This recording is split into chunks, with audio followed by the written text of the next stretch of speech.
নমস্কার বন্ধুরা, সবিতা কিচেনে সবাইকে স্বাগত। আজও আমি আরও একটা রেসিপি নিয়ে হাজির হয়ে যাব। আজ আমি বানাবো পটল পোস্ত। এই পটল পোস্ত কিন্তু খেতে ভীষণ ভালো লাগে, আর এই সময় কিন্তু পোস্ত খেলে পেট ঠান্ডা থাকে। আপনারা চেষ্টা করবেন এইভাবে পটল পোস্ত বানানোর, আর গরম ভাতের সঙ্গে খাবেন। বাচ্চা থেকে বড় সবাই কিন্তু এই খাবারটা খুবই পছন্দ করে। বানানোটা খুবই সহজ আর খেতেও ভীষণ ভালো। তাহলে আর বেশি দেরি না করে ঝটপট দেখে ফেলুন যে আমি এই পটল পোস্তটা কি করে বানালাম। পটল পোস্ত বানানোর জন্য আমি পটল কিন্তু নিয়ে নিয়েছি, আর পটলগুলোকে দেখুন একটু একটু করে চোচা ফেলে কেটে নিয়েছি।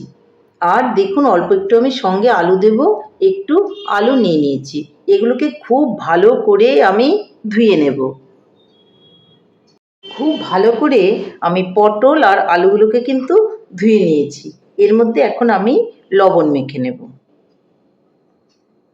আলুগুলোর মধ্যে লবণ না মাখলেও হবে, কিন্তু পটলগুলোর মধ্যে অবশ্যই লবণ মেখে নিতে হবে। আর আমি দিয়ে দেব একটু হলুদ।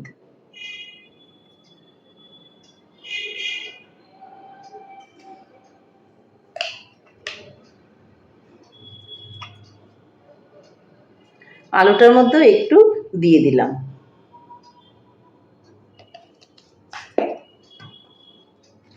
একটু ভালো করে আমি মেখে নেব। আলুটাকে আমি আলাদা রাখলাম, আর পটলটাকে কিন্তু আলাদা করে রাখলাম। দেখুন লবণ আর হলুদ মাখা হয়ে গেল।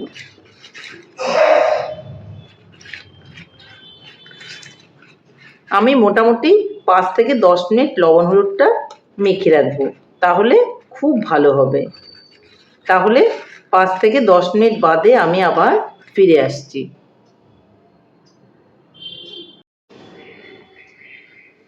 10 মিনিট হয়ে গেছে। দেখুন পটলগুলো কিন্তু অনেকটাই নরম হয়ে গেছে, আর অনেক কিন্তু পটল থেকে জল বের হয়েছে। দেখুন, দেখতেই পাচ্ছেন আপনারা, অনেকটা কিন্তু জল বের হয়েছে এই পটল থেকে। এখন আমি পটলগুলোকে চিপ করে করে এইভাবে একটু ভেজে নেব। তাহলে আমি চলে যাচ্ছি উনানের দিকে। এদিকে আমি একটা কড়াই বসিয়ে দিয়েছি, আর আমি কড়াইয়ে তেল দিয়ে দেব।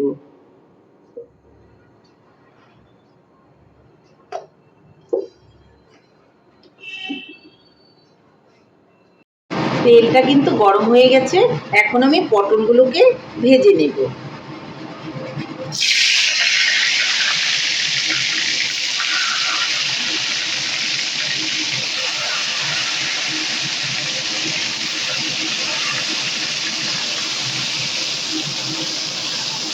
সবগুলো পটলই আমি একসঙ্গে দিয়ে দিয়েছি।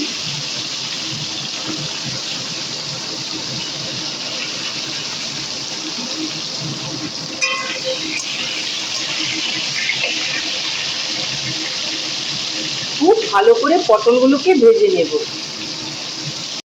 পটলগুলো লাল লাল করে ভাজা হয়ে গেছে। এখন আমি এগুলোকে তুলে নেব।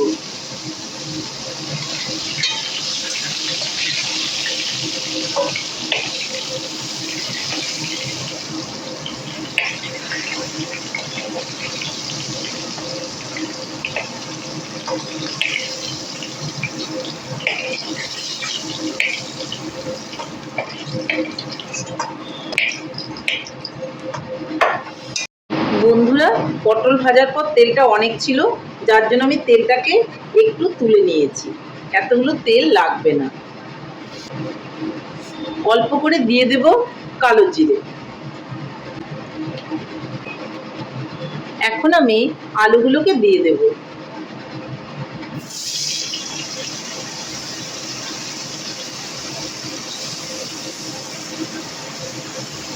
আলু কিন্তু অপশনাল, আপনি দিতেও পারেন আবার নাও দিতে পারেন। আমার আলু খুব ভালো লাগে, তাই আমি একটু আলু দিয়ে দিলাম। আলুগুলোকে একটু ভালো করে ভেজে নেব।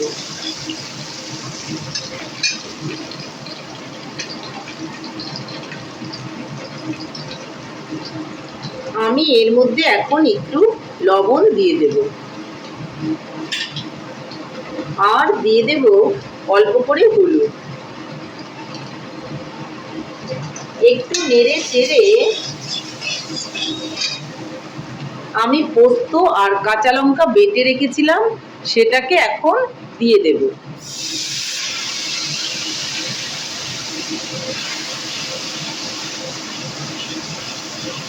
খুব ভালো করে একটু আমি ভেজে নেব।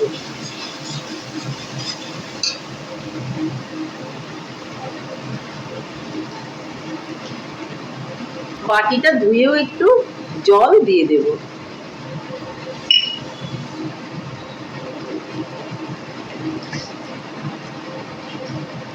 অল্প করে দিয়ে দিব চিনি।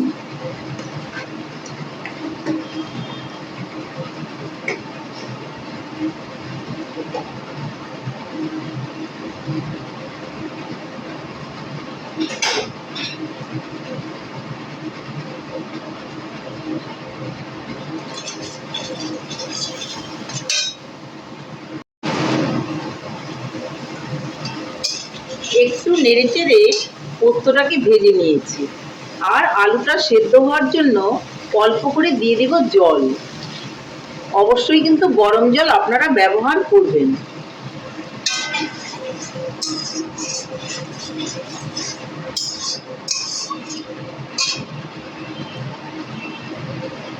এখন আমি কাঁচা লঙ্কা একটু ফাটিয়ে দিয়ে দেব। আপনাদের পছন্দ মতো বেশি বা কম দিয়ে দিতে পারেন লঙ্কাটা।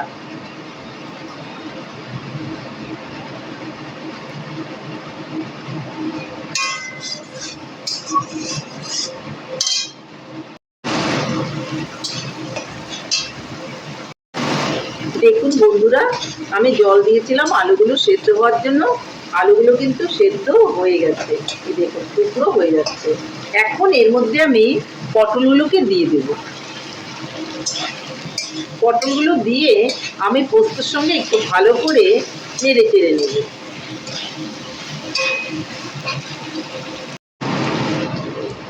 পটল আর আলু একসঙ্গে কিন্তু আমি ভালো করে নেড়ে চেড়ে নিয়েছি। এখন আমি দিয়ে দিব অল্প করে আবারও জল। বারবার বলছি, অবশ্যই কিন্তু গরম জল ব্যবহার করবেন। আপনি যেরকম ভাবে ঝোলটা রাখবেন ঠিক সেভাবেই জলটা ব্যবহার করবেন। এই সময়ে আপনি লবণটা দেখে নেবেন, লবণ কম হলে একটু দিয়ে দেবেন। আমার পটল পোস্ত কিন্তু রেডি। আমি এরকম একটু ঝোলঝোলে কিন্তু রাখবো, যার জন্য উনানটা অফ করে দেব, আর আমি তারপর আপনাদেরকে দেখাবো। ফাইনালি আমার পটল পোস্ত কিন্তু রেডি। দেখুন বন্ধুরা, আমার রেসিপিটা তাহলে কেমন হয়েছে। আমার রেসিপিটা যদি আপনাদের ভালো লাগে তাহলে লাইক, শেয়ার, কমেন্ট করতে ভুলবেন না। আর আপনি যদি আমার চ্যানেলের নতুন বন্ধু হয়ে থাকেন তাহলে চ্যানেলটা সাবস্ক্রাইব করার অনুরোধ রইল। পাশে থাকা বেল আইকনটি প্রেস করে রাখুন আমার নিত্য নতুন রেসিপির আপডেট পেতে। তাহলে আর দেরি কেন, ঝটপট এভাবে বানিয়ে ফেলুন পটল পোস্ত, আর গরম ভাত, রুটি, পরোটার সঙ্গে খান, দেখবেন ভীষণই ভালো লাগবে। আর খেয়ে বলুন কেমন হয়েছে। নমস্কার, ভালো থাকবেন, সুস্থ থাকবেন। আবার দেখা হবে আরও একটি রেসিপির সঙ্গে।